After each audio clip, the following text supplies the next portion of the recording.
Kenapa ustaz nak mengajar lagi, tinggal 5 orang je lagi? Aku nak masuk syurga. Seorang pun aku mengajar. Seorang pun aku mengajar. Saya tengok satu video, satu tuan guru, dia duduk tepi sana, dia nak mengajar tu merangkak. Kita pun kena ada keinginan macam tu.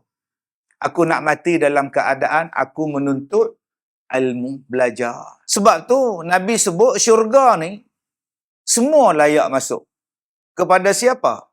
Kepada siapa yang teringin nak masuk. Kalau kita teringin nak masuk syurga, dapatlah masuk. Masalahnya tak teringin. Mulut kata teringin nak masuk, tapi perbuatan macam teringin nak masuk neraka. Mulut sebut Rabbana atina fid dunya hasanah wa fil akhirati hasanah wa qina azabannar. Sebut wa qina azabannar. Jauhkanlah kami daripada azab api neraka. Tapi amalan dia amalan ahli neraka. Tuan-tuan yang saya hormati, kesudahan kita ni yang penting. Yang sekarang ni tuan-tuan, kita semua nampak baik. Duduk dalam masjid ni nampak baik. Tambah hab cakap ni, lagi nampak baik. Tapi nak tunggu baik tak baik, tunggu masa mati lah. Nabi sebut, Man ahabba liqa Allah, ahabba Allahu liqa'ahu. Siapa yang suka berjumpa Allah, Allah suka jumpa dia. Wa man kariha liqa Allah, kariha Allahu liqa'ah. Dan siapa-siapa yang benci jumpa Allah, maka Allah pun benci jumpa dia. Masya Allah, subhanallah. Nabi sebut, siapa yang suka jumpa Allah, Allah suka jumpa dia. Siti Aisyah kata, kalau macam tu ramailah yang tak suka, ya Allah, ya Rasulullah. Mana ada orang suka dengan mati? Ramai orang yang tak suka mati, ramai kata tak naklah mati lagi, tak maulah, takutlah. Maknanya Allah tak mau jumpa dia orang ke Rasulullah? Kata Nabi, bukan macam tu, wahai Aisyah, yang kamu faham. Maksud aku ni ialah, waktu dia mati tu, kamu tengok dia tu suka ke tidak wajahnya, keadaannya, masa dia nak mati. Kamu tengok wajah dia lagu mana? Kalau wajah dia dalam keadaan suka, gembira, tersenyum, waktu dia mati, Allah pun suka jumpa dengan dia. Tapi waktu dia mati tu, kita nampak dia takut, dia benci, dia menjerit, dia melolong, dia melaung. Waktu dia mati, Allah pun tak suka jumpa dia. Itu maksud dia. Sebab tu last yang kita kena tengok ialah finishing kita. Finishing kita ni, cantik tak cantik? Sekarang memanglah cantik semua. Pakai baju Melayu kemah. Pakai jubah handsome. Pakai baju ceramah warna pink. Memanglah cantik. Tunggu mati besok. Tunggu mati besok, tuan-tuan. Sebab tu Nabi sebut, nak tengok baik tak baik kita, last saat kematian kita. Ada yang mati tengah sembahyang, ada yang mati tengah pegang mikrofon. Karaoke. Tengah duduk karaoke, tuan-tuan, mati. Kena current mikrofon. Lah, ada yang mati tengah berjoget. Datang serangan jantung, mati. Ada yang mati sedang baca Quran. Wajah dia tunduk, sujud atas Quran. Tuan-tuan. Ada yang mati dalam perjalanan, pergi masjid, balik masjid. Ada yang mati turun tangga masjid. Ada yang mati sedang buat umrah. Tawar, rebah jalan. Macam-macam bentuk kematian, tuan-tuan. Sebab itu, jalan untuk mati yang baik tadi. Wallahu yad'u ila daris salam. Tuhan seru kita. Supaya jalan tu kita dapat ikut, supaya kita mati dalam keadaan baik. Nama dia Daris Salam, negeri yang sejahtera, negeri yang selamat. Tuhan nak ajak kita ni masuk dalam negeri yang selamat. Masa bila Tuhan ajak saya, Ustaz? Tuhan tak pernah ajak saya pun. Tak pernah pula Tuhan ketuk pintu rumah saya, oi, masuk syurga, oi, sembahyang. Tak pernah pun. Sebab tu Nabi Muhammad dihantar, Nabi Muhammad diutus untuk mengajak kita supaya kita jadi jalan yang dapat selamat. Sebab tu Allah utuskan Nabi Muhammad. Nabi Muhammad pun tak pernah datang rumah saya, Pak Ustaz. Pun bohong lah. Bukankah Nabi Muhammad dia tinggalkan kita Quran? Tak ada Quran di rumah kamu? Ada. Habis tu, tak ada baca. Habis tu kamu nak salahkan Allah. Allah dah bagi Nabi. Allah dah bagi Quran pada kita. Yang ada di rumah Quran tak baca, pasal apa? Bila kamu nak faham tentang agama kamu? Kita, tuan-tuan, mengaku Islam tapi tak faham Islam. Kita kenal Nabi Muhammad tapi tak rapat dengan Nabi Muhammad. Allah Ta'ala sebut pendeta Yahudi, orang Nasrani, kenal Rasulullah tu macam mana mereka kenal anak mereka. Allazina atainahumul kitab ya'rifunahu kama ya'rifuna abna'ahum. Orang yang dapat kitab ni kenal Rasulullah macam mana mereka kenal anak-anak mereka. Yahudi dan Nasrani tu kenal Rasulullah macam dia orang kenal anak dia orang. Kita yang mengaku Rasulullah Nabi kita, di mana yang kita kenal Nabi Muhammad? Cukup tanya Nabi semayang macam mana? Yang tu pun kalah. Nabi ambil wuduk lagu mana? Betul-betul Nabi makan ni lagu mana? Betul-betul Nabi ni dengan mak bapak dia macam mana? Mak susuan dia macam mana? Nabi ni dengan isteri dia Rasulullah, dengan isteri dia macam mana? Anak Nabi ni macam mana? Rupa Nabi ni macam mana? Rambut Nabi macam mana? Mereka kenal Nabi Muhammad macam mereka kenal anak mereka. Maknanya cara berjalan, cara duduk, cara bercakap, cara berpakaian, mereka tahu dah yang tu Rasulullah. Sebab apa? Sebab mereka baca dalam kitab mereka, mereka dengar dalam kitab mereka, Nabi sekian macam ini. Sebab tu bila Nabi pergi ke Syria, Nabi pergi ke Syam, Nabi duduk di bawah pokok, pendeta tu kata bawa balik tu. Budak tu Nabi tu. Bawa balik. Kan dibunuh orang pula. Pasal apa yang mereka nak bunuh dia? Pasal mereka kenal. Tu adalah Nabi di akhir zaman. Jadi kalau orang Yahudi dan Nasrani kenal Rasulullah, kalau kita yang mengaku umat Nabi Muhammad tak kenal Rasulullah, alangkah malunya kita, tuan-tuan. Maka di mana yang kita kata, bila masa Allah seru saya supaya masuk dalam syurga, bukankah Allah utuskan kita Nabi Muhammad? Allah Ta'ala sebut dalam surah An-Nisa ayat 80. Man yuti'illah, man yuti'ir Rasul faqad ata Allah. Siapa yang taat kepada Rasul, maka dia taat kepada Allah Ta'ala. Siapa yang taat kepada Nabi, bermakna dia taat kepada Allah. Siapa yang taat kepada Nabi, bermakna dia taat kepada Allah. Maknanya kena ikut Nabi. Nabi tu diutuskan untuk apa? Untuk kita ikut. Nabi tu diutuskan untuk apa? Menyelamatkan kita. Nabi tu diutuskan untuk apa? Supaya kita boleh masuk syurga dengan jalan yang dia bawa. Tengok-tengok hari ni ada orang tak mau pakai hadis Nabi. Saya tak nak pakai hadis Nabi, Ustaz. Itu nak pakai apa? Nak pakai Quran saja. Sebab apa tak nak pakai hadis? Sebab hadis tu kita tak tahu betul tak betul daripada Nabi. Mungkin ulama-ulama je buat hadis tu.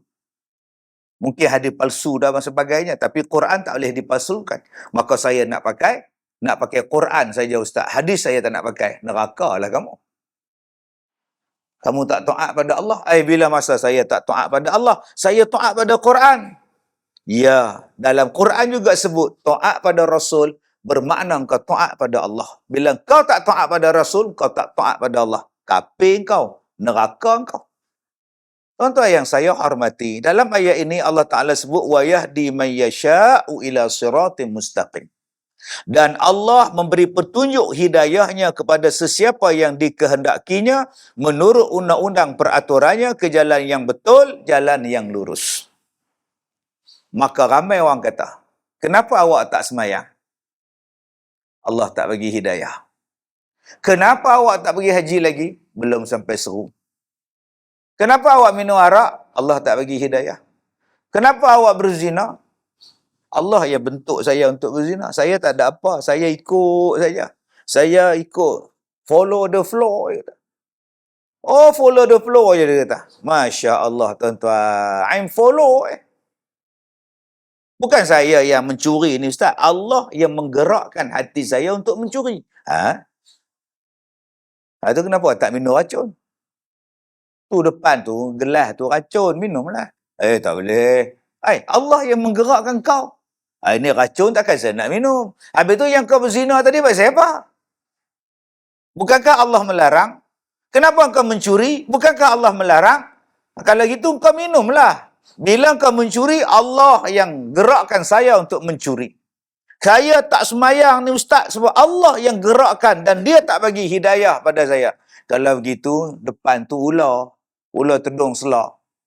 Pergilah cium. Nak mampus. Allah yang menghidayahkan kau. Cium ular tedung selak.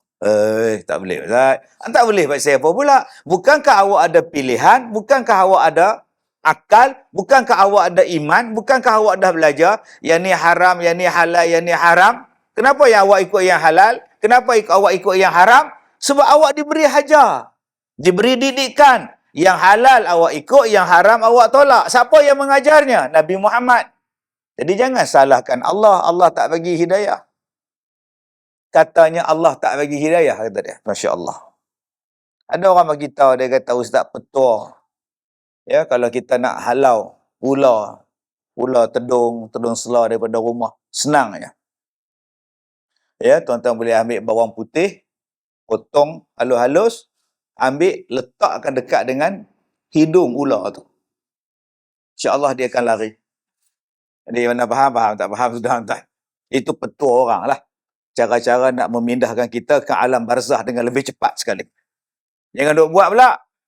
Lagi tuan-tuan buat pula, mampu saya kan. Ustaz Kazim yang mengajar petua dengan Allah-Allah. Baik, tuan-tuan yang saya hormati, hidayah ni Allah Ta'ala sentiasa buka pada kita. Masalahnya kita sambut ataupun tidak. Hidayah ni 24 jam Tuhan bagi ni. Allah bagi hidayah ni 24 jam. Allah bagi pada kita. Bukannya kita duduk dalam hutan Amazon. Tak ada ustaz yang masuk hutan Amazon. Tak ada rancangan kuliah maghrib lah hutan tu. Tinggallah orang asli duduk situ. Kita pergi ke hutan tu, dia panah kita. Pasal dia tak pernah tengok orang. Tapi kita duduk di Melaka, duduk di Malaysia ni tuan-tuan, hidayah Allah 24 jam Tuhan bagi. Duduk di rumah, azan. Azan. Daripada masjid, masuk dalam rumah. Bising pula lah. Dia pun pekup tengok TV. Tengah-tengah tengok TV. Disiarkan azan pula. Tutup TV. Buka radio lah. Radio pun ada azan. Tiba-tiba kau kata kau tak semayang sebab tak ada hidayah. Azan tu bukan hidayah. Bukan hidayah ke azan tu. Duduk tengok tu imam depan rumah dia berulang-alik pergi masjid, subuh pergi, maghrib pergi, zuhur pergi. Takkan awak tak nampak? Takkan awak tak tahu tu imam tu pergi masjid? Itulah hidayah dia.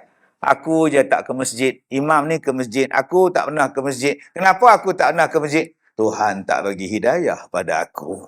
Takkan nak salah Tuhan? Takkan nak salah Tuhan lagi, tuan-tuan. Sebab itu di dalam cerita Bobby 1973, lagu yang paling tuan-tuan ingat, Misaiku Hilang. M. Syarif punya lagu tu. Misaiku hilang. Dalam lagu asal dia, Mesyair Tone. Saya bukan seorang penyair. Me asyik tonehin. Saya bukan seorang pencinta. Asyik masyuk. Saya bukan angau punya orang. Me kafir tonehin. Saya bukan seorang kafir. Bahasa dia tu. Me kafir tonehin. Saya bukan kafir. Bukan kafir ni tuan-tuan. Maksud kafir ni apa? Me kafir. Tuan-tuan, tutup pintu tu supaya nyamuk tak masuk.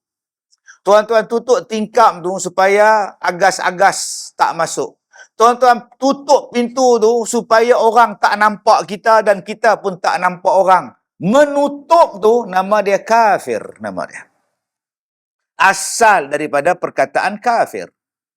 Orang kita hanya faham kafir tu kafir lah. Popok kafir tu. Itu kafir ke? Tuan-tuan gali lubang, tuan-tuan duduk dalam dia, tuan-tuan kambus. Itu nama perbuatan dia, kafir. Maka manusia, me kafir tunehin. Ada juga manusia yang macam tu. Dia tutup pintu hati dia supaya hidayah tak masuk. Maka perbuatan dia nama kafir. Jadi jangan kita hanya faham kafir ni puak-puak kafir tu je. Tak ada Islam tu kafir, kafir. Kadang-kadang kafir tu maksudnya luah tuan-tuan. Maksud dia luah. Kita tutup pintu hati kita supaya hidayah tak masuk, tu pun kafir. Maknanya saya ni kafir ke Ustaz? Maksud awak, adakah saya yang jadi Hindu ke Buddha ke? Tak. Bukan kafir i'tiqad. Saya cerita tadi perbuatan awak tu. Menutup pintu hati supaya hidayah tak masuk, nama dia kafir. Sebab tu dalam cerita Bobby tadi, me kafir tonehin. Jangan tutup pintu. Bukalah pintu hati.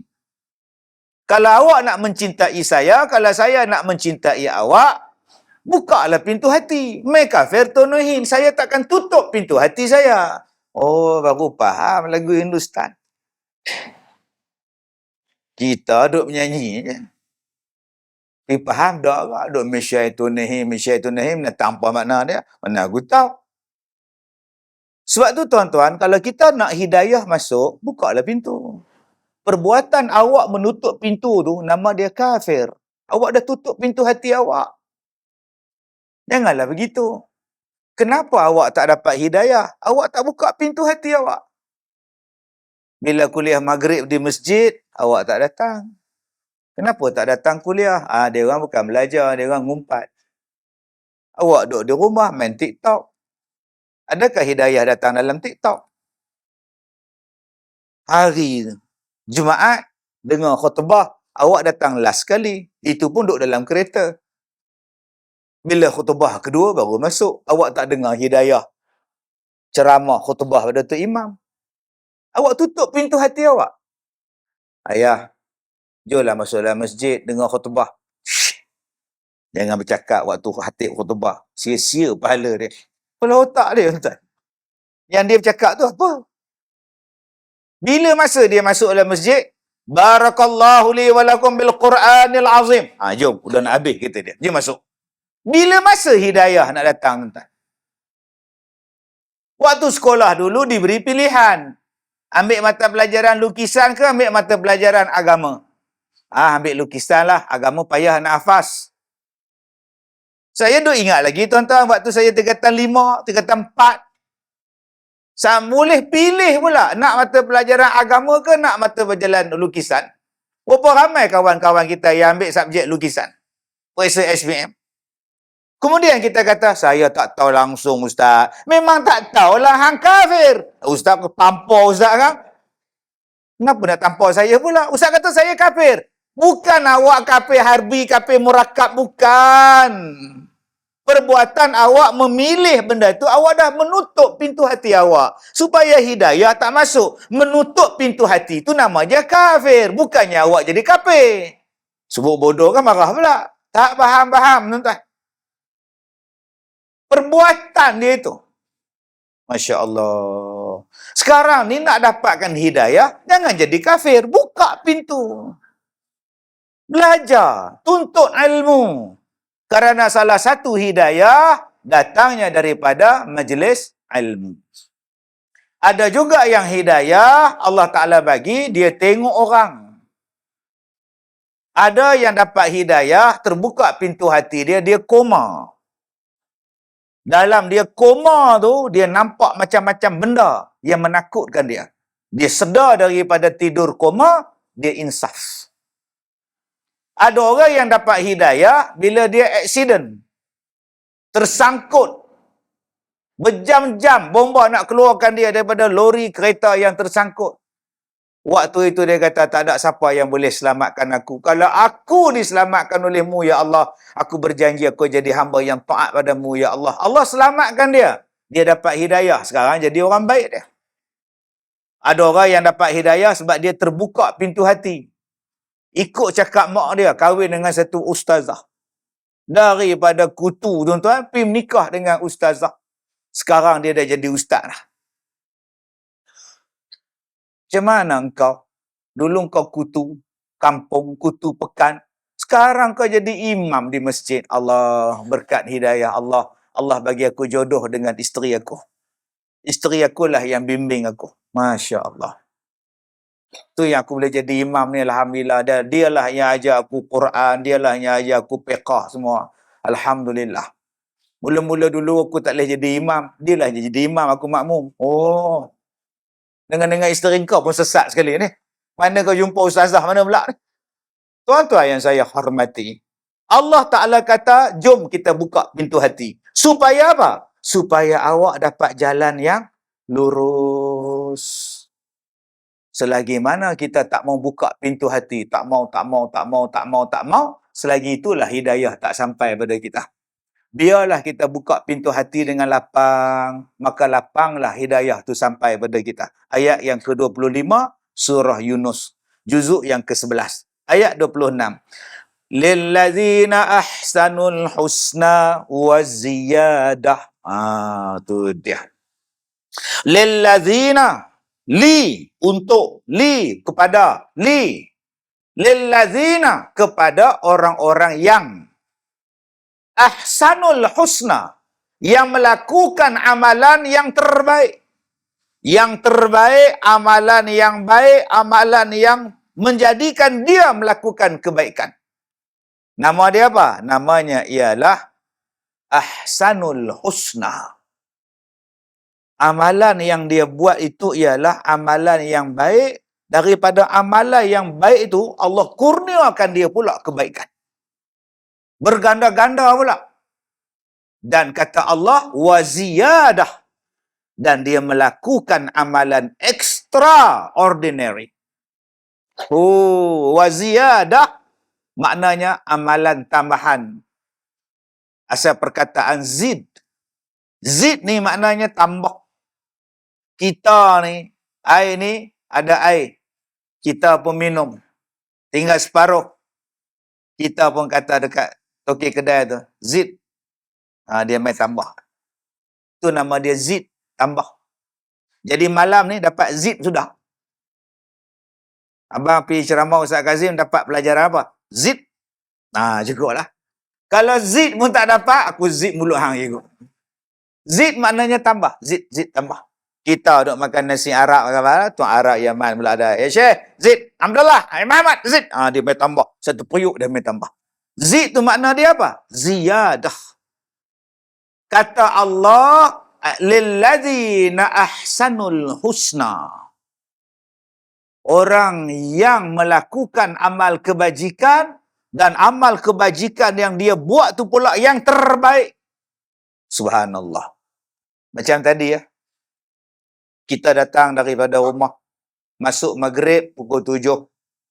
7, 1 minit masuk maghrib. Kita datang, kita mandi pukul berapa? 6.15. 6.15 minit petang. Dah lah balik daripada kerja. Mandi pula. Letih. Subhanallah. Mandi, bersugi, bersabun, pakai baju cantik, pakai kain pelikat cantik, pakai jubah cantik, terbaik. Jalan pula datang ke masjid. Masya Allah. Jalan tuan-tuan datang ke masjid. Batu berendam. Duk di mana? Kalau Gajah. Memang tak sampai. Tuan-tuan jalan kaki. Berjalan pula, naik motor, naik kereta. Datang, masuk dalam masjid, tahiyatul masjid. Cantik. Tunggu azan. Duk menyandar kat tiang. Daripada sebelum maghrib sampai sekarang menyandar tiang. Allah, subhanallah. Tak sembahyang maghrib, terus jaga tiang. Tak. Kemudian azan. Dia jawab. Kemudian dia sunat. Kemudian dia tunggu iqamah. Kemudian dia sembahyang. Lepas dia sembahyang, dia zikir. Lepas dia zikir, dia sunat lagi. Lepas tu dia duduk elok-elok. Dia duduk dalam majlis ilmu. Nama apa perbuatan tu? Namanya ialah ahsanul husna. Mana ada amalan yang lebih baik daripada sembahyang? Mana ada amalan yang lagi besar daripada sembahyang? Sembahyang itulah as-salatu imaduddin. Sembahyang tu tiang agama. Sikit-sikit solat yang disebut dalam Quran. Awal-awal surah dalam Al-Quran pun selepas Al-Fatihah, Al-Baqarah. Awal-awal ayat dalam Al-Baqarah semayang. Alladzina yu'minuna bil ghaib wa yuqimuna as-salah. Awal-awal ayat tuan-tuan sembahyang. Sampai juzuk 30. Sembahyang. Masya Allah. Berapa banyak tuan-tuan. Sebab tu kita jangan kata ada lagi benda yang lebih besar daripada sembahyang. Jangan cakap. Alangkah indahnya tuan-tuan mati dalam sembahyang. Alangkah indahnya mati dalam sembahyang ketika sujud. Tuan-tuan nak bayar mati indah lagu mana? Tengah-tengah sujud, tak bangkit-bangkit dah. Bilal pula yang duk tengok begitu Bilal waktu sujud. Wahai imam tak bangkit-bangkit ni. Sebab tu tuan-tuan kena belajar. Kalau imam tak bangun-bangun daripada sujud, apa nak buat? Dah 10 minit sujud ni. 2 saf sujud semua. Boleh siku pula orang sebelah. Macam, mana aku tahu. Sebab tu orang yang duduk di belakang imam ni tuan-tuan, kena alim tu. Ni hak nak jadi duduk di belakang imam ni. Bukan boleh sembarangan orang. Hari ni ni tuan-tuan, duduk tak kira lah. Janji aku duduk belakang imam. Buatnya imam tu batal. Imam tu batal, dia bagi mikrofon pula dekat dia. Imam terkentut. Dia nak bagi pada siapa mic tu? Orang sembahyang sampai ke belakang. Imam ambil mic cabut, pergi bagi kat dia. Dia lari, imam lari ke situ. Dia tengok imam ni. Buat apa ni? Oh, sudah tuan-tuan. Mampu. Sebab tu kena belajar. Boleh ke ustaz imam kalau dia batal, dia bagi mikrofon pada makmum di belakang ustaz?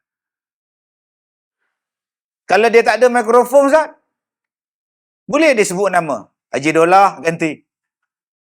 Oh, sudah. Imam sebut pula Haji Dolah ganti. Buatnya Haji Dolah tuan-tuan tak reti. Aku pula. Dia membuat batal pula. Allah batal pula dah. Nampaklah. Lalah satu sah batal semua. Sebab tu kita kena belajar antara makmum dan masbuk. Makmum dengan imam. Kena belajar tuan-tuan. Muafiq lagu mana, masbuk lagu mana. Nak keluar semayang lagu mana. Nak bagi tahu tu imam batal macam mana. Nak bagi tahu yang imam tu batal. Nak buat macam mana. Kena belajar. Maka Allah Ta'ala sebut dalam ayat ini, lillazina ahsanul husna. Orang yang melakukan amalan yang terbaik, dikurniakan segala kebaikan pada dia. Waziyadah, dan ditambahnya pula lagi. Masya Allah.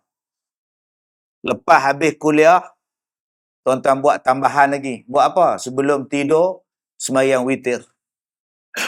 Sebelum tidur, baca Quran. Saat lagi pukul 4:30 pagi, bangun pula buat tahajud. Baca Quran lagi. Zikir lagi. Kemudian start motor, datang sembahyang subuh. Tunggu orang sembahyang, tunggu orang azan, tunggu sembahyang berjamaah. Tak balik lagi, buat tambahan pula. Dia tunggu sampai isyraq. Tunggu sampai duha, baru dia balik rumah. Dia dah pencin. Balik rumah nak buat apa? Awal-awal ni sambung tidur. Dia kata, baik aku duduk di masjid, aku niat i'tikaf, aku tunggu isyraq, aku tunggu duha. Maka orang yang buat amalan ni, nama dia apa? Nama dia ziyadah. Dia buat lagi amalan tambahan, dia pergi buat lagi tuan-tuan dengan keadaan yang banyak kebaikan dia. Maka inilah jalan nak masuk syurga. Kalau orang tanya pada kita, apa jalan nak masuk syurga? Tu Allah jawab dalam surah Yunus ayat 26. Pertama, ahsanul husna. Yang kedua, waziyadah. Maka kata Allah, wala yarhaqu wujuhahum qatarun wala dhillah. Di hari kiamat, wajah mereka itu adalah berseri-seri. Tidak diliputi oleh sebarang kesedihan. Dan wajah mereka tidak dilitupi oleh sebarang kehinaan. Di hari kiamat kata Allah, la yarhaqu wujuhahum. Wajah mereka tidak diliputi oleh yang pertama qatarun. Qatar. Maksudnya apa? Qatarun maksudnya ialah kesedihan. Oh patutlah Qatar kalah Ustaz. 3-3 game kalah. Itu Qatar Pak Long. Yang ni Qatar. Ya hak Piala Dunia tu Qatar. Beza tu. Yang kita baca sekarang ni Qatar. Ta. Yang nu Ta. Kalah semua. 2-0 lah, 3-0 lah. Kalah semua. Itu namanya Piala Dunia. Qatar. Yang ni Qatar. Orang yang buat amal soleh, orang yang buat amalan tambahan, di hari kiamat wajahnya tidak ada qatar, tidak ada kesedihan. Wala zillah, dan tidak ada kehinaan. Jadi makcik-makcik, nama apa makcik? Nama makcik Fazilah. Panggil elok. Nama kamu apa? Zillah. Zillah tu maknanya hina. Oh patut saya kena hina kat office saya Ustaz. Atau nama awak pun Zillah. Tiap-tiap hari, hai Zillah, hai Zillah. Memang kena hina lah. Dah nama elok-elok Nur Hafizillah, Fazillah. Elok-elok lah panggil ya Fazillah, Fadillah. Ni dah nak ringkas. Kejap panggil Fad. Kejap panggil Zillah. Tu yang jadi nama tak elok tu. Nama apa? Mahmud. Orang panggil Mud. Elok. Mud tu cupak. Cupak beras tu Mud. Nama dia Mud. Kita pula buah nama Mud. Tiap-tiap hari dapat beras. Elok. Bagus nama tu Mud. Jadi panggil nama elok ya Mahmud.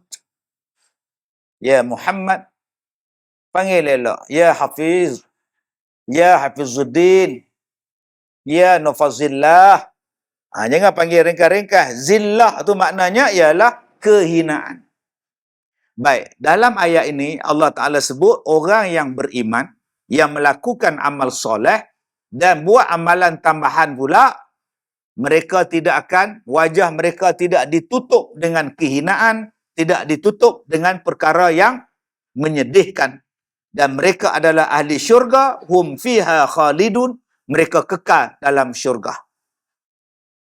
Maka kalau kita nak mujahadah jalan ke syurga, jom tuan-tuan, kita mujahadah dua benda. Satu, kita buat amalan yang Allah Ta'ala perintahkan, kita buat dengan paling berkualiti. Sembahyang kita berkualiti. Selama ni kita sembahyang, hanya kita sembahyang pakai kopiah di atas kepala ni waktu datang masjid. Di rumah tak pernah pakai kopiah.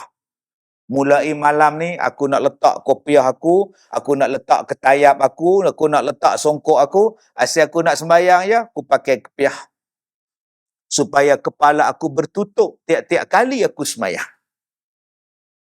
Apa hukum dia Ustaz? Bagi mazhab kita sunat. Sunat menutup kepala ketika kita nak sembahyang. Okey Ustaz, saya kopiah tak ada, songkok tak ada, ketayap tak ada Ustaz. Ketayap kuih ada Ustaz. Kamu ambil lah serban, gulung saja lah atas kepala. Janji tutup. Serban pun tak ada Ustaz.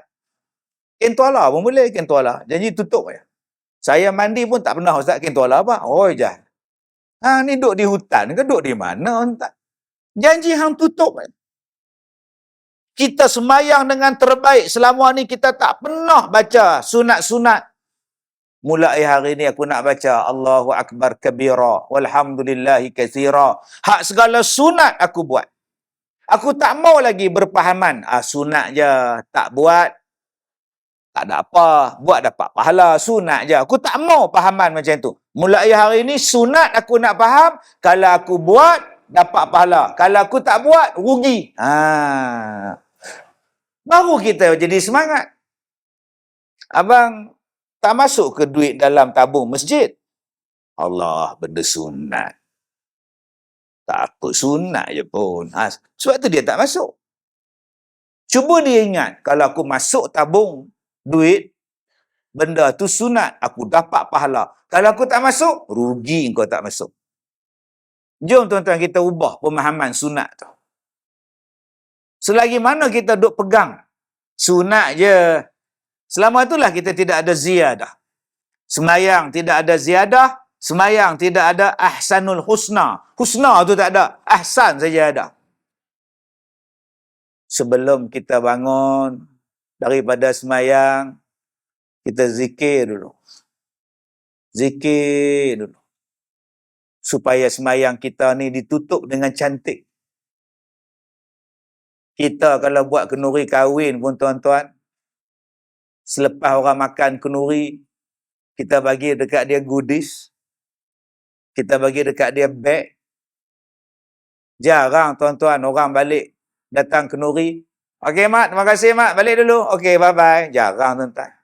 Kita bagi lagi hadiah pada dia. Dulu bagi bunga telur ya. Sekarang telur tak main lah.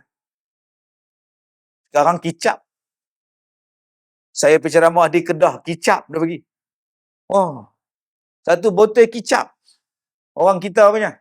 Satu botol kicap, serbuk kopi satu. Telur ni tak ada dah tuan-tuan. Kalau ada tu pun kira baik lah. Bila tak ada, orang bising pula. Apa tak ada telur? Dulu masa bagi telur je. Nampak tuan-tuan? Jenis tak bersyukur ni payah tuan-tuan. Kalau saya pergi kenduri belah-belah Kedah, dia bagi kopi orang kita, serbuk kopi hak jenis kisar dengan tangan tu. Oh, tuan-tuan.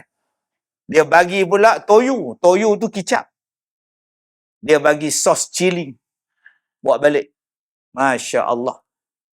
Jarang orang pergi kenduri tak dapat apa. Sebab dia nak finishing kenduri dia cantik. Cuba tengok semayang kita. Habis-habis semayang, berapa ramai yang bangun turun? Kamu tak nak buat finishing yang terbaik ke? Selepas kamu cakap dengan Allah, selepas kamu mengadapkan wajah kamu pada Allah, takkan salam-salam teribelah ya? Zikirlah dulu, sebut nama dia. Zikirlah banyak-banyak supaya kita ingat pada dia dan dia ingat pada kita. Zikirlah banyak-banyak, mudah-mudahan Allah lembutkan hati kita. Lepas zikir, balik lah. Itu nama dia ziyadah. Tapi dia orang kata, Ustaz, zikir itu bid'ah. Lantak ke dia? Dan dia tak mau pahala. Ya ikut dia, siapa? Dia kan nak selamatkan awak dari kubur? Dia kan nak bagi syafaat pada awak di hari kiamat? Tak ada. Orang itu layan dia buat apa? Layan dia siapa? Tak adalah kita nak buat tu macam Nabi Muhammad buat. Awak baca Quran? Baca? Pandai baca Quran? Pandai? Cuba buang baris. Cuba buang baris, cuba tak ada baris, awak boleh baca Quran? Tak boleh. Yang letak baris atas bawah, dua atas, dua depan tu zaman bukan zaman Nabi. Zaman ulama diletakkan baris ni supaya senang baca. Kalau begitu, balik pada Quran zaman Nabi. Quran ni letak tepi. Nabi tak nak ada baris-baris. Mana ada Nabi buat bunga-bunga kiri kanan depan belakang ni? Quran zaman Nabi ni mana ada terjemahan-terjemahan. Tak tepi. Kita nak Quran yang zaman Nabi punya. Ada terjemah-terjemah ni apa datang ni? Nasib baik kita orang Melayu. Terjemah bahasa Melayu. Tercina ada terjemahan. Rusia ada terjemahan. Lagi Nabi tak buat tuan-tuan. Jadi janganlah kita cakap semua ni bida'ah. Lama-lama kita tak ada amalan ziyadah tuan-tuan. Kita tidak ada amalan tambahan yang Allah Ta'ala sebut dalam Quran. Kalau awak buat amalan ini, wajah awak di hari kiamat tidak ada kehinaan, tidak ada kesedihan, dan awak adalah ahli syurga. Lawan kepada ayat ni tuan-tuan, surah Yunus ayat 27. Walladzina kasabus sayyi'at jazaa'us sayyi'atin bimithliha wa tarhaquhum zillatun ma lahum minallahi min 'asim ka'annama ughshiyat wujuhuhum qita'an minal laili muzlima ulaika ashabun nar hum fiha khalidun. Walladzina kasabus sayyi'at, dan orang-orang yang melakukan kejahatan. Ni dia. Allah Ta'ala kata, wallazina kasabus sayyi'at. Dan orang-orang yang melakukan as-sayyi'at. Apa dia sayyi'at, Ustaz? Dua. As-sayyi'at, makna pertama, syirik. Orang yang buat syirik kepada Allah. Okey? Ada orang kata pergi jumpa dengan bomo tu syirik. Kenapa, Ustaz? Yalah, dia percaya bomo tu boleh menyembuhkan dia. Oh, betul tu. Pergi jumpa pawang syirik, Ustaz. Dosa tak jumpa dengan pawang dukun, syirik. Ada ke dia kata pawang tu menyembuhkan dia? Itu akak berubat di mana? Saya berubat dengan doktor. Doktor yang legakan saya. Samalah, syirik lah juga. Doktor bukannya ada kuasa menyembuhkan awak. Sama je lah. Ustaz tak ada kuasa menyembuhkan. Awak doktor pun tak ada kuasa menyembuhkan. Masya Allah, subhanallah. Dulu saya ingat lagi masa tu Allah yarham almarhum Tuan Guru Datuk Arundin masih hidup. Datang satu makcik jumpa saya. Dia kata, Ustaz, makcik ni sakit ni, Ustaz. Oh, ya ke? Kata macam mana keadaan sekarang? Tak tahulah, Ustaz. Hari tu ada pergi minta dekat Harundin. Tak jadi, tak lega pun. Itu nak minta kat Ustaz pula lah. Saya kata, memang tak lega. Makcik minta dengan saya. Makcik minta dengan Allah. Nanti kalau tak lega dengan saya, makcik kata apa pula? Dengan Harundin pun ada minta, dengan Ustaz Kazim ada minta, tak jadi. Ni jumpa Ustaz ni pula. Makcik minta dekat siapa? Iyyaka na'budu wa iyyaka nasta'in. Bukannya iyyaka na'budu wa Ustaz Kazim nasta'in. Bukan. Hanyalah pada engkau aku sembah, pada Ustaz Kazim aku minta tolong. Salah tu. Tu nama dia syirik. Segala bentuk perubatan, selagi mana ianya dibenarkan oleh syarak, silakan. Tuan-tuan dulu duk dengar cerita saya ni macam-macam penyakit ni. Macam-macam, subhanallah, Masya Allah, tabarakallah, wallah, Allahu Akbar. Tapi Alhamdulillah, Allah masih lagi bagi kekuatan, bagi kederat, kesanggupan untuk mengajar, ceramah lagi. Sebab saya kata pada diri saya nak mati dalam dakwah. Sebab Nabi kata, siapa yang berada dalam majlis ilmu, siapa yang mengikut satu jalan berada dalam majlis ilmu, dia berada pada jalan-jalan yang memudahkan dia masuk syurga. Tak tahu tuan-tuan, kita ni kalau dapat masuk syurga dengan jalan ilmu, Alhamdulillah. Turun-turun tangga licin, jatuh. Terhentak di belakang jalan. Dari mana dia? Dari masjid, ada kuliah maghrib. Dia nak pergi ambil wuduk, licin jalan. Mudah-mudahan dia syahid, tuan-tuan. Jadilah. Kita ingatkan dia tidur. Bila kita mengajar tu, dia tunduk je. Rupa dah setengah jam mati, tuan-tuan. Mudah-mudahan dia syahid. Dia balik daripada belajar, dia balik daripada mengajar, aksiden dia. Balik daripada majlis ilmu. Sahhalallahu tariqan ilal jannah. Allah akan mudahkan dia jalan untuk masuk syurga. Sebab tu jangan ada jemu bila mengajar. Jangan jemu. Kita kadang-kadang tengok ustaz tu mengajar. Dah ada 5 orang. Dah berpuluh tahun dia mengajar. 5 orang je dia datang. Hal lain tak tahu pergi mana. Yang 5 orang tu pula 3 pekak. Dia pakai alat pendengaran je. Yang 2 lagi pula kencing tak lawas. Kejap masuk, kejap keluar. Kejap masuk, kejap keluar. Tapi ustaz ni konsentrate mengajar. Cuba tanya dia. Kenapa ustaz nak mengajar lagi? Tinggal 5 orang je lagi. Aku nak masuk syurga. Seorang pun aku mengajar. Seorang pun aku mengajar. Saya tengok satu video, satu tuan guru. Dia duduk tepi sana. Dia nak mengajar tu merangkak. Merangkak nak mengajar. Kawan sakit gaut dengan merangkak ni. Sebab aku nak masuk syurga. Tuan-tuan, kita pun kena ada keinginan macam tu. Aku nak mati dalam keadaan aku menuntut ilmu, belajar. Selagi mana perubatan itu dibenarkan oleh syarak, silakan.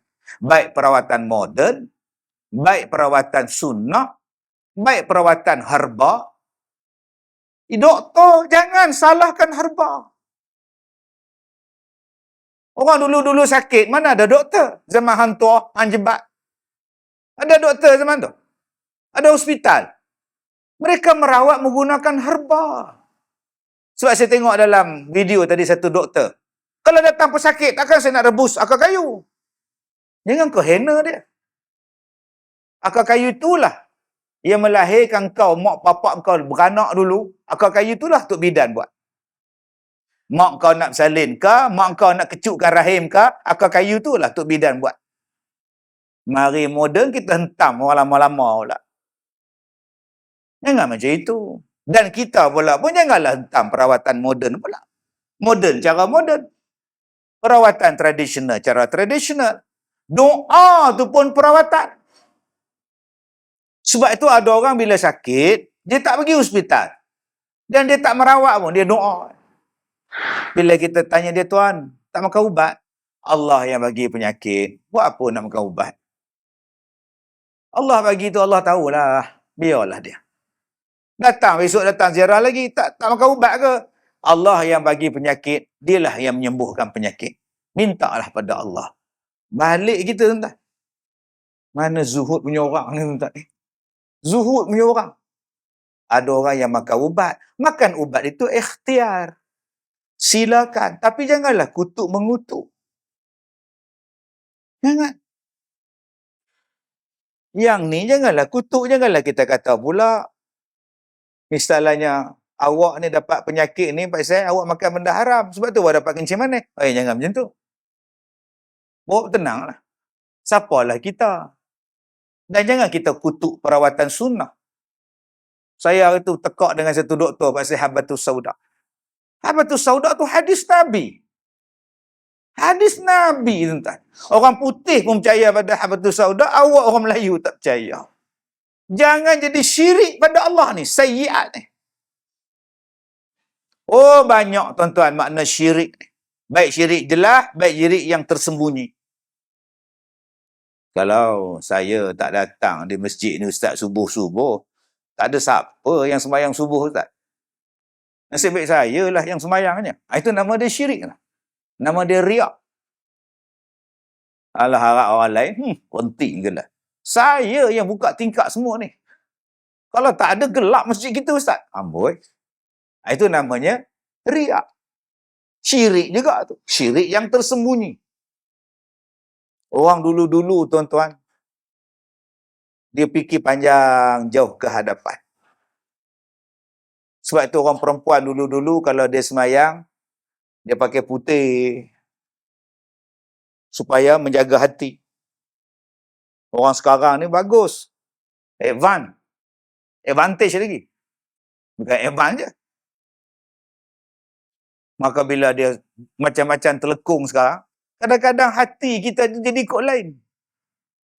Di belakang tu pula, cok pula nama pula. Siti Latifah. Maka kita hak semayang ni duduk perasan.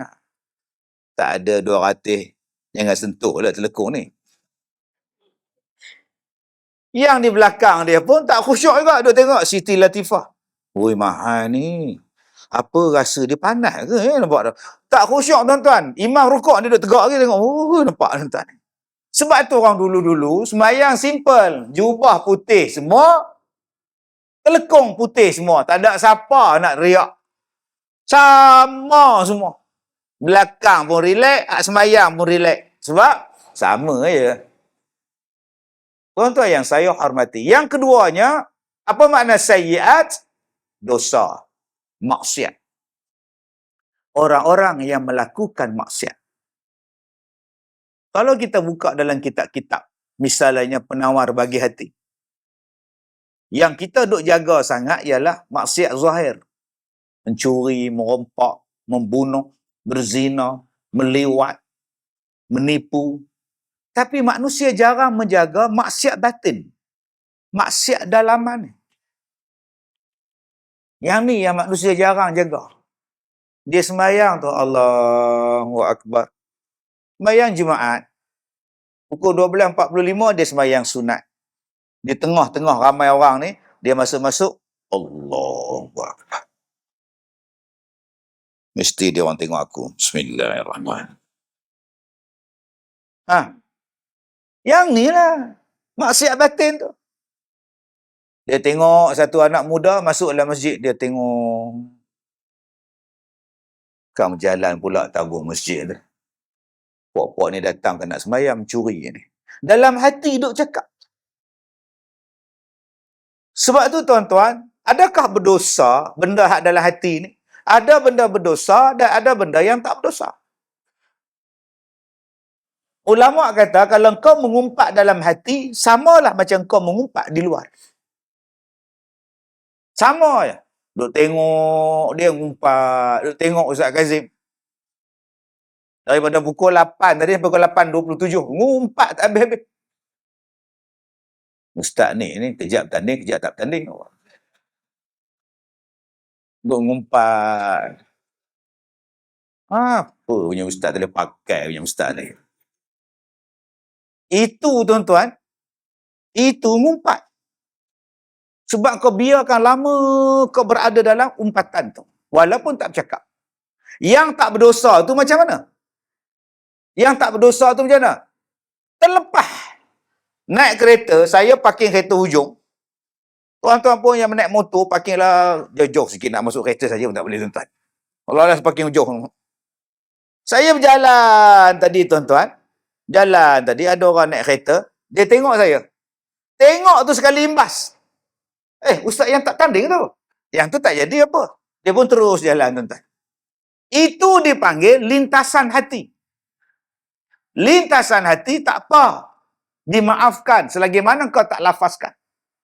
Macam kita tengok orang gemuk. Allah, gemuk kan. Lintasan. Mana ada orang bila tengok gemuk, kurusnya? Jarang tuan-tuan. Dia mesti bercakap. Kalau hitam, hitam lah. Kalau gemuk, gemuk lah. Kalau renjong, renjong lah. Kalau tinggi melangit, tinggilah dia. Ui, tinggi yo. Ui. Itu lintasan tu tuan-tuan tak akan boleh diam.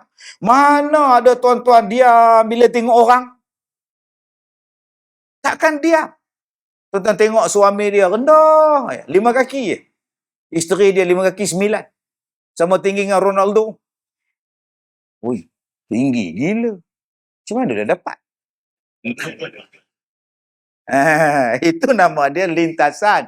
Lintasan dimaafkan. Yang tadi ni hang ngumpat walaupun dalam hati ngumpat dosa orang tak. Kena minta maaf. Makcik-makcik oi. Kena jaga ni.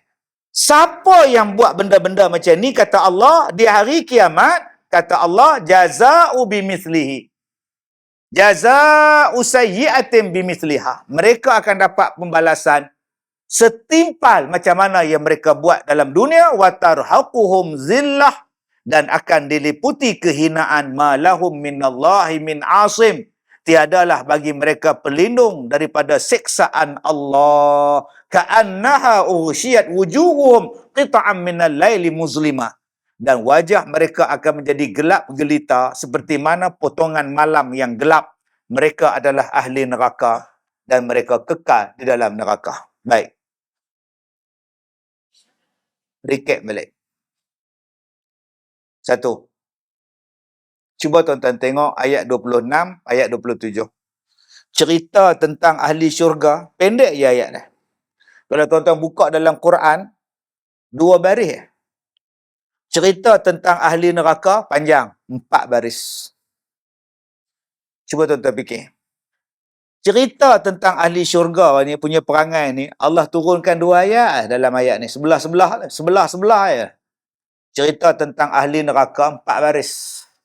Bawah dia panjang, atas dia pendek. Masya Allah. Cuba tuan-tuan tadabbur. Afala yatadabbarun al-Quran. Apakah kamu tidak memikirkan tentang Quran? Tuan-tuan fikir saja tuan-tuan Quran ni, Allah. Kenapa ayat yang begitu baik, pendek, ayat yang jahat macam ni punya panjang? Cuba tuan-tuan tengok. Hak jadi baik ni apa ramai?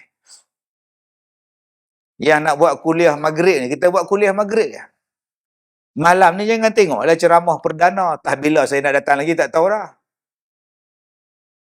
Tahun 2022 ni tuan-tuan. Inilah kali pertama saya datang Ustaz. Betul Ustaz no? Bukan kata 2022, sebelum ni pun. Tak pernah datang. 30 tahun dah saya ceramah. Tak pernah datang masjid ni. Maknanya nak jemput lagi, tunggu 30 tahun lagi. Masya Allah. Maka tak heran lah kalau mari melimpah pergi keluar. Orang meniaga air lah, Milo lah, kopiah lah. Tapi kalau kuliah maghrib, hak biasa punya. Berapa ramai yang datang? Bukan masjid ni lah, di Afrika. 2 sah, 3 sah. Contohlah, saya buat contoh. Mungkin 2 sah. Cuba buat ceramah yang bukan kuliah agama. Agak-agak apa saf? Tak tahu. Dengar pula ceramah tu nak bagi macam-macam. Lagi ramai datang. Penuh sesak. Berdiri pun tak apa. Duduk atas motor dengar ceramah. Duduk dalam masjid ada aircon. Duduk sedap pula. Lampu elok, kipas ada, aircon ada, tiang ada. Silap-silap datang pula ada makan pula. Orang bagi percuma. Berapa kerat yang nak datang. Nampak tak? Allah cerita. Cuba tengok bola tuan-tuan. Beribu datang. Mai semayang subuh. Sebab tu tuan-tuan kalau nak buat kenduri, buat waktu subuh. Mana faham? Tak faham sudah tuan. Jimat 10 tahun punya jimat maklum belajar. Itulah gambaran dia. Yang nak buat baik, yang minat pada baik sikit, tapi yang buat pada benda tak baik banyak tuan-tuan. Allah bagi gambaran pertama. Mudah-mudahan kita termasuklah golongan yang sedikit ni. Mudah-mudahan kita termasuklah golongan yang sedikit ni tuan-tuan. Ya Allah sayang, Ya Allah cinta, Ya Allah turunkan rahmat. Dan jangan bersedih kalau tuan-tuan sedikit. Jangan sedih. Mai sembahyang subuh ada 2 sah je. Jangan sedih. Kalau saya ceramah tuan-tuan yang datang kuliah 10 orang ni, saya takkan salahkan orang yang tak datang. Saya takkan salahkan. Habis itu yang salah siapa Ustaz? Saya yang salah. Sebab saya ceramah tak menarik perhatian orang. Saya ceramah tak bagus sampai orang tak nak datang. Saya ceramah orang tak faham sebab tu mereka tak nak datang. Saya yang buruk, mereka tak salah. Dan aku bertekad macam mana aku cari jalan supaya nak tarik orang dengar pada ceramah agama. Tuan-tuan, 30 tahun saya ceramah menjadikan pengalaman ni cukup luas. Tua lah. Hari ni saya umur 50. 28 hari bulan hari tu, umur saya 50. Alhamdulillah. Setengah abad. Saya ceramah daripada umur saya 20 tahun. Daripada umur 19 tahun. Sampailah sekarang, tuan-tuan. Hari Isnin kemarin, genaplah usia saya 50 tahun. Tapi kalau ikut kalender Islam, lagi tua lah. Bukan 50, 50 lebih. Alhamdulillah, dapatlah hadiah jam. Itu saja pakai. Nak tunjuk kat tuan-tuan lah ni. Hadiah jam. Mana nak tahu tuan-tuan nak bagi hadiah apa pula lepas ni? Kan saya pun jadi macam Ahmad Albab juga. Menantu ayah anda, Muharram, Safar. Kan? Kopinya dah hitam, melekat. Tak ada gula, tak ada makna. Yang mana faham. Tak faham sudah tuan-tuan. Itu namanya AR Tompel. Kerja minta hadiah je hari jadi dia. Baru ni saya jumpa dengan satu ustaz. Saya kata dekat dia, Syekh, 25 tahun dulu, ana ceramah macam entah lah. Waktu tu entah pun budak lagi. Tak sekolah lagi.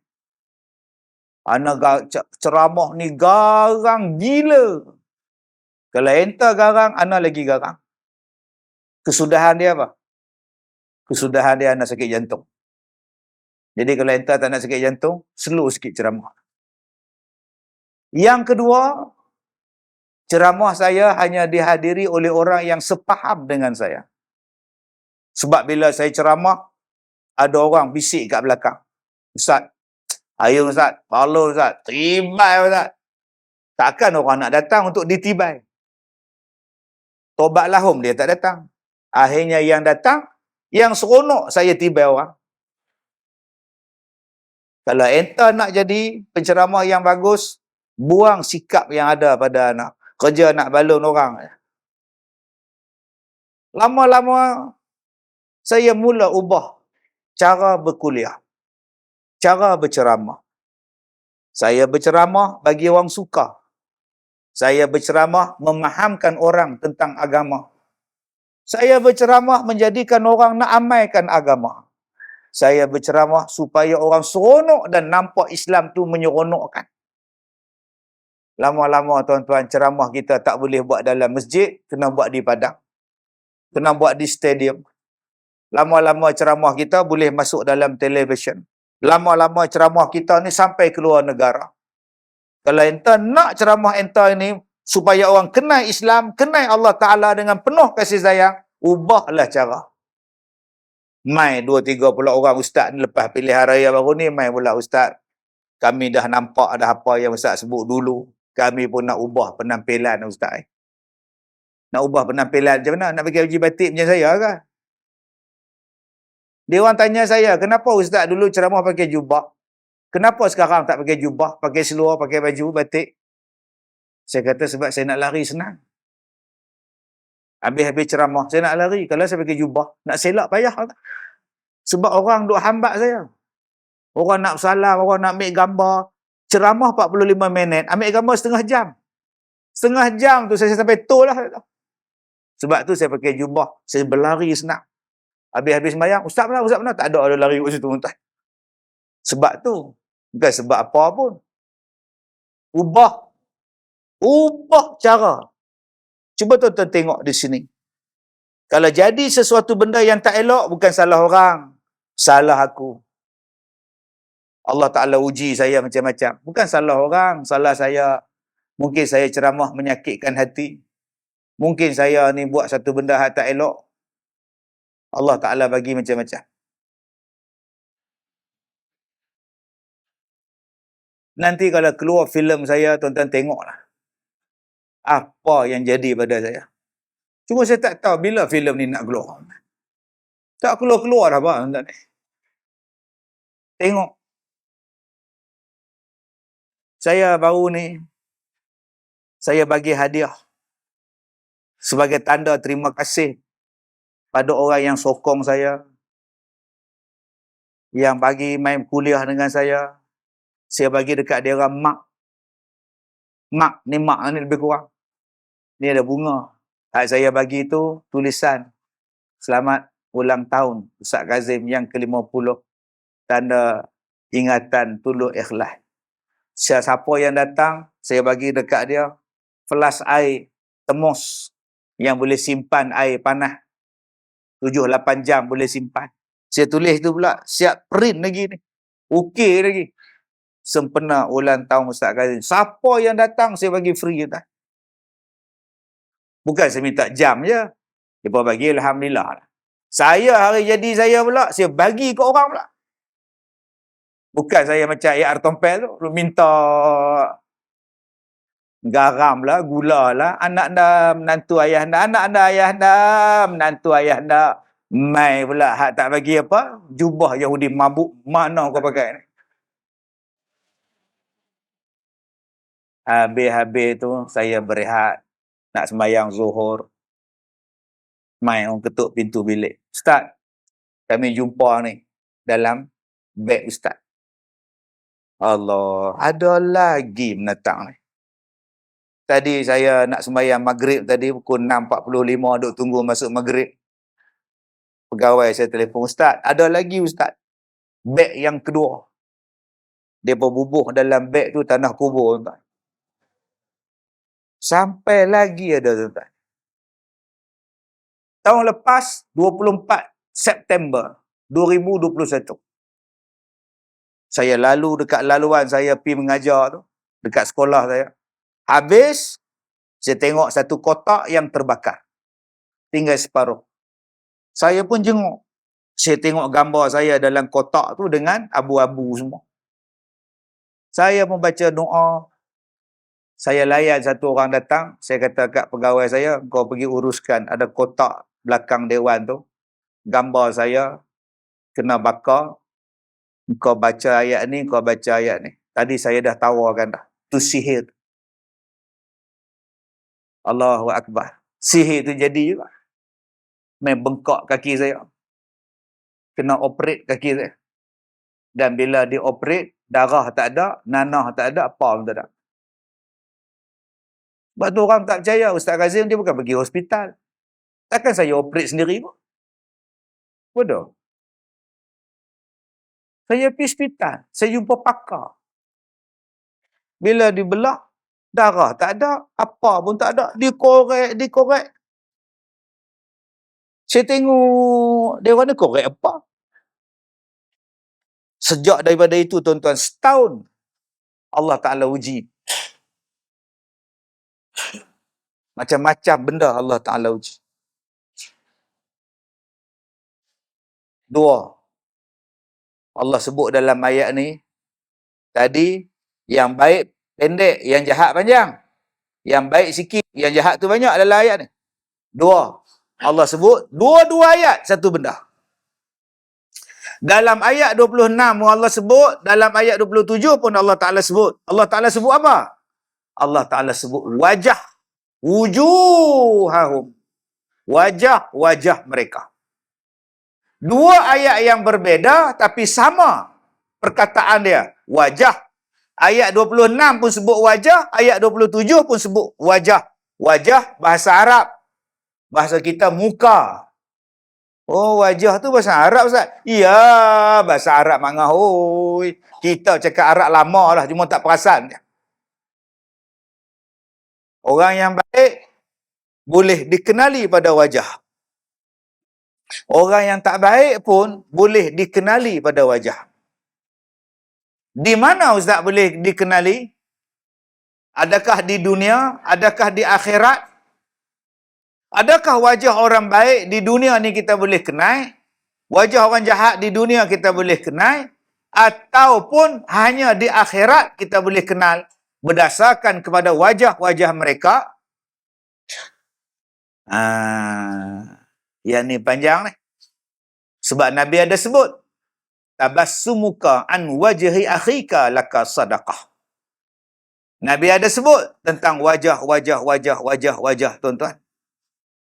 Perubahan pada wajah, jadi elok, jadi tak elok. Oi, tuan-tuan, panjang cerita dia. Yang tu kita akan sambung pada kuliah akan datang. Bila? 30 tahun akan datang. Cukup sekadar itu, tuan-tuan. Kita akan hurai pula tentang wajah ayat 26 dan ayat 27. Mudah-mudahan Allah merahmati kita.